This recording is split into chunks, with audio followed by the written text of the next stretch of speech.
Higher ম্যাথে 5টা CQ common পাইতে চাইলে এই ভিডিওটা দেখো, যে 5টা চ্যাপ্টার করলে তোমার এ প্লাস নিশ্চিত, সেই 5টা চ্যাপ্টারই এই ভিডিওতে তোমাকে বলে দিতেছি। আমাদের যে কোশ্চেন প্যাটার্নটা সেটা হচ্ছে যে আমাদের বীজগণিত অংশ থেকে 3টা প্রশ্ন আসবে, আমাদের জ্যামিতি অংশ থেকে 2টা সৃজনশীল আসবে, এবং আমাদের যে ত্রিকোণমিতি এবং সম্ভাবনা এখান থেকে 2টা সৃজনশীল আসবে। এই হচ্ছে 7টা সৃজনশীলের হিসাব, যেখান থেকে আমাকে অ্যান্সার করতে হবে 4টা সৃজনশীল। এখন আমার সব থেকে বেশি চ্যাপ্টার আসলে ক বিভাগে 2, 7, 9, 10 এর মধ্যে তোমাকে এই 3টা চ্যাপ্টার পড়তেই হবে, কারণ তুমি মাইন্ডসেটে রাখবা এখান থেকেই যাতে তুমি 2টা সিকিউ আসলে অ্যান্সার করতে পারো। তাই তোমাকে এই 3টা চ্যাপ্টার ডেফিনেটলি পড়তে হবে।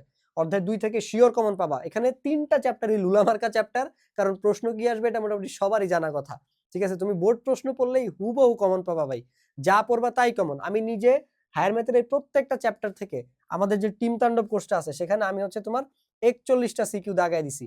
এই 41টার মধ্যে তোমার কিন্তু সব পড়ার দরকার নাই, আমি সবগুলো চ্যাপ্টার মিলে হচ্ছে 41টা দাগায় দিছি। তুমি যদি এখান থেকে 30টা সিকিউ সলভ করতে পারো, ইনশাল্লাহ তুমি হুবহু কমন পাবা। তোমার জিপিএ মানে এ প্লাস 80, 90 হায়ার ম্যাথে পুরো নিশ্চিত। তুমি তোমার স্ট্র্যাটেজি ওয়াইজ হচ্ছে গিয়ে মার্কস গুলো পাবা আর কি, ক্যাপাবিলিটি ওয়াইজ। সো এই 3টা যারা কোর্সে আসবে না তাদের জন্য বলতেছি ভাইয়া, এই 3টা চ্যাপ্টার অবশ্যই পড়বা, এখান থেকে যাতে তুমি 2টা সিকিউ অ্যান্সার করতে পারো। এন্ড এইখানে ত্রিকোণমিতি, আমি জানি ত্রিকোণমিতিতে তোমরা অনেকে প্রবলেম ফেস করতেছো 8.3, তাই সম্ভাবনাটা করলে বা যে যেটা ভালো পারো যে কোনো একটা এখান থেকে অ্যান্সার করলে তোমার টোটাল 3টা সিকিউ অ্যান্সার করা হয়ে গেছে। দেন 11 আর 12 একটা কনফিউশন যে ভাইয়া হায়ার ম্যাথে কি অধ্যায় 11 পড়বো নাকি 12 পড়বো, ভেক্টর বাদ দিলে কি কিছু হবে, ভেক্টর বাদ দিলে কি কিছু হবে কিনা সেটা একটু ভাইয়া তোমাকে বুঝায় বলি। দেখো 4টা সিনারিও হইতে পারে এখানে তোমার সাথে, যেটা ভাইয়া বৃত্তের ক্ষেত্রেও বলছিলাম জেনারেল ম্যাথে অধ্যায় 7, 8 বাদ দিলে কি হবে। 4টা সিনারিওতে এই জ্যামিতি অংশ থেকে প্রশ্ন আসতে পারে। সেটা হচ্ছে কি, নাম্বার 1, অধ্যায় 11 থেকে একটা ফুল সিকিউ আসবে, ঠিক আছে, যেটা অবশ্যই আসবে। প্লাস অধ্যায় 12 থেকেও কি একটা ফুল সিকিউ আসবে, অধ্যায় 12 থেকে একটা, অধ্যায় 11 থেকে একটা প্রশ্ন আসবে, প্লাস অধ্যায় 12 থেকে একটা প্রশ্ন আসবে। আরেকটা হবে কি জানো, অধ্যায় 11 থেকে একটা প্রশ্ন আসবে, 11 আর 12 মিক্সড হয়ে একটা প্রশ্ন আসবে। আরেকটা হবে অধ্যায় 12 থেকে একটা প্রশ্ন আসবে, 11 আর 12 মিক্সড হয়ে প্রশ্ন আসবে। তবে এটা হওয়ার সম্ভাবনা হায়ার ম্যাথে একদমই নাই, একদমই নাই, খুবই কম। ঠিক আছে, আরেকটা হচ্ছে কি, দুইটাই মিক্সড হয়ে আসতে পারে, দুইটা প্রশ্নই মিক্সড হয়ে আসতে পারে, যে দুইটা প্রশ্নই 11, 12 মিক্সড হওয়া, এটা সম্ভাবনা একটু হইলেও আছে, যদিও কম, বাট হইলে এই দুইটা সম্ভাবনা হওয়ার সব থেকে বেশি। ঠিক আছে, এই ক্ষেত্রে ধরো তুমি অধ্যায় 11 থেকে একটা, তুমি অধ্যায় 11 ভালো মতো পড়ে গেছো, ভেক্টর বাদ দিছো, কিন্তু 11 থেকে যেই পরিমাণে প্রশ্ন পেঁচানো যায় ভাই, এটা আমার থেকে তুমিও খুব ভালো মতো জানো, যে 11 থেকে কিন্তু প্রশ্ন কঠিন হইতে পারে বা অনেকভাবে এই চ্যাপ্টারটাকে পেঁচানো যায়। অ্যাজ এ রেজাল্ট তুমি তো খুশি যে আরে অধ্যায় 11 থেকে ফুল একটা সিকিউ দিছে, আমি তো ভেক্টর পড়ি নাই, no problem, Eid Mubarak. But দেখতেছো যে যেই প্রশ্নটা দিছে এটা তুমি পারো না, তোমার বন্ধুরাও পারে না, একটা কঠিন প্রশ্ন দিয়ে দিছে এখন। অথচ ভেক্টর থেকে হাতে গোনা জাস্ট 3-4টা পড়লেই হুবহু কমন পাবা। এই যে D is equal to half of BC তোমার বলেই দিতেছি, এগুলো এটা একদম জাতীয় প্রশ্ন সারা বছর। ঠিক আছে, আমার দাদা এটা পড়ছে, আমার বাবা এটা পড়ছে, আমি এটা পড়ছি, আমার ছেলেও ইনশাল্লাহ সামনে এটা পড়বে, আমার ছেলে বেঁচে থাকলে যদি মানে তার নাতিপুতিও এটাই পড়বে, মানে এটা কমন পড়বে সবার জন্য, this is generational common. Vector থেকে যে 3-4টা আসে, সো এই 3-4টা কষ্ট করে একটু পড়ে নিলে একটু রিস্ক ফ্রি থাকা যায়। কাদের জন্য, যারা 100 পাইতে চাও তাদের জন্য। ঠিক আছে, সো 100 পাইতে চাইলে ভাই ভেক্টর থেকে কাইন্ডলি একটু এই 3-4টা একটু পড়ে নিও। হ্যাঁ, সো এই 3-4টা, যে 3-4টা আসবে ওগুলো একটু পড়ে নিও। আমরা টিম তাণ্ডবে ওগুলো দাগাই দিছি, ওই সিকিউ গুলো দিয়ে দিছি, তোমরা একটু ওগুলো কষ্ট করে পড়ে নিতে হবে। তবে হ্যাঁ, যদি 11-12 দুইটা থেকেও একটা একটা প্রশ্ন আসে তাও কিন্তু তুমি মারা, কারণ ওই যে 11 থেকে যে প্রশ্নটা দিছে ওটা তুমি পারো না, কারণ এটা অনেক বেশি কঠিন করে দিছে। আর 12 থেকে যেটা দিছে সেটা খুব ইজি দিছিল, এখন তুমি কি করবা। ঠিক আছে, সো তোমার আমও নাই সালাও নাই, এই জন্য এটি একটু মাথায় রাখো। 11 থেকে ফুল সিকিউ এই সিনারিটা হওয়ার সম্ভাবনা 90%, এই সিনারি হওয়ার সম্ভাবনাও 90%। আমি নিচের 3টা এটা হওয়ার সম্ভাবনা মাত্র 10%। তাই তুমি ধরে নিতে পারো যে ভাই 3-4 হবে না, যে 11-12 থেকে একটা ফুল সিকিউ দিবে আর 11-12 থেকে মিক্স করে প্রশ্ন দিবে, এটা হবেই না, হওয়ার চান্স একদমই নাই। কিন্তু 2 অধ্যায় থেকেই 2টা মিক্স করে প্রশ্ন দিছে, যে 2টা প্রশ্নই 11-12 মিক্স করা, এটাও সম্ভাবনা মাত্র 10%, তাই আমরা এটাকেও বাদ দিয়ে দিলাম।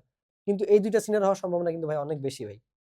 ঠিক আছে ভাই, তো এই জন্য এটা একটু সিরিয়াসলি ডিল করতে হবে। যারা 100 পাইতে চাও তাদের জন্য, যারা কানের গোড়া দিয়ে A+ পাইতে চাও তোমাদের এটা নিয়ে ভাবার দরকার নেই, যা পড়তেছো আল্লাহ ভরসা। হ্যাঁ, মানে তোমার তো 20 নাম্বার ছেড়ে দিলেও 80 আসে, সো এটা নিয়ে তোমার টেনশন করার দরকার নাই, তুমি তোমার মতো চিল মারতে থাকো, কি আর হবে, বেশি হলে তুমি 8 নাম্বার ছেড়ে দিয়ে আসবা, এর বাইরে তো আর কিছু হবে না, তাই না? 92 অ্যান্সার করে আসবা বা 96 অ্যান্সার করে আসবা। বাট যারা 100 পাইতে চাও তারা ডেফিনেটলি অধ্যায় 12 পুরা বাদ দিবা না, কিছু হইলেও পড়ে যাবা, কিছু হইলেও পরে 3-4টা উপপাদ্য প্রমাণ হচ্ছে গিয়ে পড়ে যাবা ভেক্টরের।